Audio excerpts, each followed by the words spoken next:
Alright, so it's week 2. You farmed a bunch of divines and you don't know what build to do. I'm going to go over 10 good builds here that are good to sink your money into, that just scale like crazy. I'd say most of these you can do on like a 50 div budget at minimum. You could probably squeeze it a little bit lower if you know how to craft and stuff and you know what you're doing. But most of these should be playable, even if you're not like at multi-mirror budgets. Each PoB is just a kind of a guideline. Not all of these are final. Some of them are, some of them aren't. So this is just a guide to point in the right direction. Recommend looking up the build yourself and seeing if it has a build guide. All right, so number 1. This one is the obvious one. Most people know about this. Super popular at League Start. I don't know why people are talking about it as a League starter, because it's not. And he said that within like the first 2 seconds of the video, but nevertheless, here's the build. But we're past League starters now, so it's in this list. Molten Strike of the Zenith Jugg, Strength Stacker. It gets a ton of tankiness. Like, it is the ultimate Giga Tank, almost 90 all res. Bunch of fizz reduction, 7 endurance charges, a ton of damage. Got replica Alberons for this is the main driver of damage. See it, take those off, boom, there's the damage, it's gone. Strength Stacker gives you a bunch of chaos damage. And then I believe eventually you would go Original Sin as well. This PoB doesn't have it, but I think you do eventually. Got a big sword here. Got a bunch of stuff going on in the tree. Bunch of cluster jewels, Watcher's Eye. Split personality for more strength stacking. Another one, same scenario. There's the tree. It's a jug. Pretty solid build. This is the build that... I'm pretty sure this is the build that Shitstained Steve is delving to the core of the earth with. Yeah. Definitely very, very, very solid build if you want to dump your currency into it. Also has a build guide by Connor, so that's good as well. I'll link that video in the description.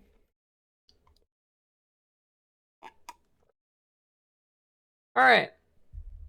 Number 2 is kind of 3 builds in 1. So the build I'm currently doing right now is Trickster, Ephemeral Edge, Lightning Strike. There's 3 versions of this. So the first one is Leech. So this build also gets very tanky. You get a ton of energy shield.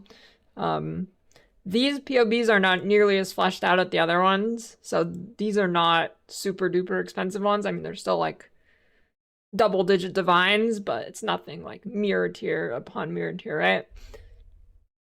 So bunch of energy shield. I think eventually you will go melding. Melding should be super good this league because of the new max res jewel. Should be pretty easy. So eventually you do that.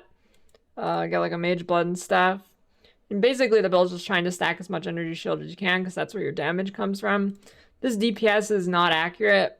Like I said, the PoB is not set up, so it's actually way more than that. And will scale much higher. But yeah. And then you can kind of also go like hybrid in stacking because it gives a lot of energy shield. Got Ghost Dance, you got a ton of evasion, you're gonna get a lot of ES back on hit. And then we got this node, which is like basically like the Slayer Leech, but for energy shield, it's really, really, really good. So you see here we have 7.7k energy shield Leech. That's crazy. Max press. And then the other version is Recharge. So this one does not go the Leech node, it goes the Spellbreaker node, which is 50% chance of energy shield recharge to start when you suppress spell damage, and this is like basically 100% uptime. And you go Wicked Ward, and this makes it so your recharge is not interrupted by damage, so it'll just keep going. And then on top of this, even if you're not hit by a spell, the recharge is very, very fast. So recharge delay is 2 seconds. You can get it even lower with some stuff on your gear. Get it to like under a second. Very, very solid. Also stacking, other than that, the build is the same. The PoB might be slightly different, like I said. These aren't fully set up PoBs. And then the third version is the armor stacking version. Not like super armor stacking, but it gets a lot of armor. You convert all your evasion to armor. You pat down here for iron reflexes. And then you also get 65 block, along with 100% suppression, ton of energy shield. This one's relatively low in this tree. This build takes the Leech and the recharge, so it's kind of doubling up there. And then it uses Aegis Aurora for the energy shield recovery from your 2% of block. So in maps, you're going to be basically immortal. This should be a really good simulacrum farmer with Aegis Aurora. Should be crazy. So those are the 3 builds for the Ephemeral Edge. I'm probably going to transition into the Armor Lightning Strike eventually. All right, number 4. Let's stay on Trickster. Quantrik's Locus Mine. This is from last league actually, so this might have changed a little, but this build, Power Siphon Locus Mine, was just entirely buffed this league. In every way, you get way more energy shield, you get more damage, easier to hit crit cap. And this is the in-stacking version. In-stacking is like basically an infinite ceiling on scaling and being able to dump your money. Like, you can still do it for pretty cheap, but you're going to want to put a hefty amount of money into this to really get a lot of stuff out of it. So the defensive layers are basically the same as the other trick. I mean, Trickster all have similar layers of defense. Bunch of energy shield evasion. This one goes Spellbreaker with Wicked Ward, because you're not leeching with mines. Although you can you can get Machina Mitts for gloves if you want to go leech, and then you can leech with mines, and that should be pretty solid too. And then, so you got a huge max pool here. This one is melding. It goes 90 all res. I think that's about it. For Power Siphon, you can also not go in stacking, but that's more of a league starter. But you can still dump a ton of currency into it and get a ton of damage for just going like stacking crit multi with Merlin's Fallacy or whatever that amulet's called. Then we got Rise Life Stacker Tornado that he's been doing. It's like what it sounds like. Instead of energy shield, you get 20k life instead. And then you're using Rathpith Glove, which gives you more damage for your life, and you stack huge amount of damage, and it's Tornado. So Tornado is not crazy at clearing, but it's more of a consistent single target damage. Like your tornadoes will be up, you just cast your tornado, they automatically target the enemy, it goes towards them. But last time I played Tornado, I really was not impressed with the clear. But this build should be super solid. It's like really, really, really tanky. So you got 17.3k life, and then on top of that, you got 8.2k life regen, which is just insane. 3.4k life leech. Then you also got a little bit of energy shield. And since you're an Inquisitor, it's recovering both those. So you essentially have 16k recovery at any given time. And then go Corrupted Soul here. This is really big because you have so much life, right? So you get 50% as ES. And then something interesting about this build is that the Tornado is actually a 1-link. You use Crest of Desire for getting a +8 the level of Socketed Gems, and it also gives quality and double damage. Pretty interesting build. And then Spark Trickster. So, I mean, this has kind of been around for a while. This is nothing new, but Trickster just buffed this league. Spark, you know, you get crazy clear. Eventually you get crazy damage. Depending on the arena. If you're like fighting in Maven, you're gonna just delete her because all your sparks will just bounce everywhere because it's a relatively small arena. Goes Leech. Eventually, you can go melding. Yep. And then I'll do the other Spark.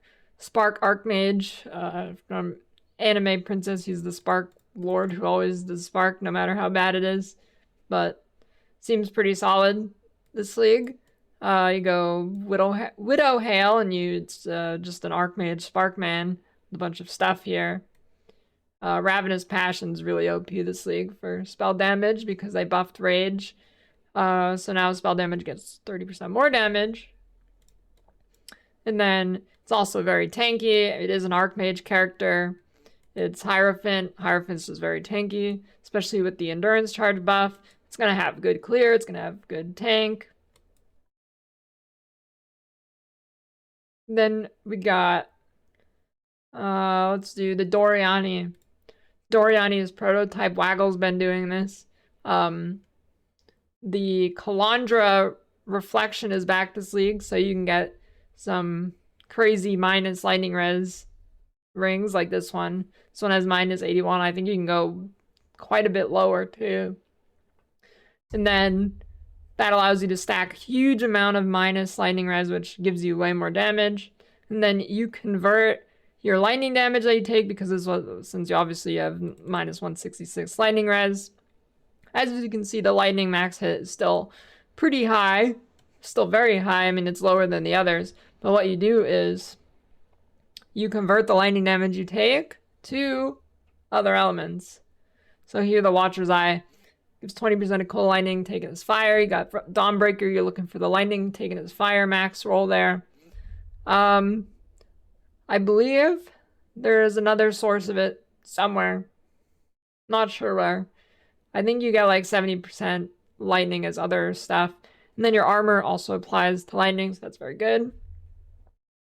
And then the bad downside of this build, I guess, is that I'm pretty sure it still just gets deleted by lightning dots, because armor doesn't apply lightning dot, and I don't believe conversion does either.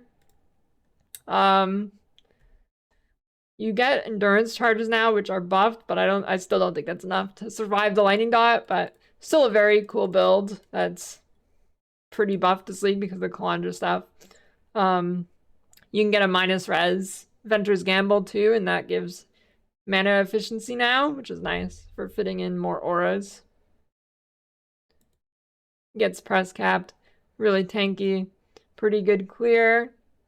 I think with Smite it's not insane, but it should be pretty okay. Good bossing. I mean, all of these are going to be good at bossing. And then last one, which is kind of a wild card. This could probably be drastically improved, but it's a ward stacker with the new ward belt. I actually put this PoB together, so it's probably bad and probably a lot of stuff wrong with it, but got a ton of max res. You get decent max hit. It could be better. Could definitely be improved. I have just not put the time into it. So if someone wants to take a look at this and it sounds interesting to you, it revolves around this belt. Gain ward instead of 50% of armor and evasion rating from equipped body armor.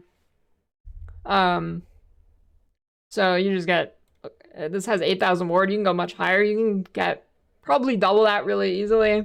But I was trying not to make it too squishy.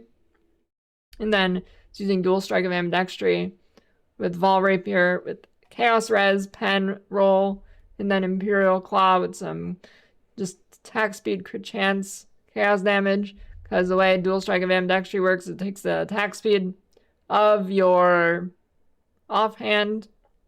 So the low APS of Paradox doesn't actually matter. So this is very, very good. Sitting at like 14.8 mil right now. This PoB is the most incomplete out of any of them. Probably fit into a few more clusters. And yeah. So the way the build works, we already went over the belt, but the other core unique is Faith Guard, and then this is increases and reductions to max energy shield applied to ward. You can see that it gives a lot.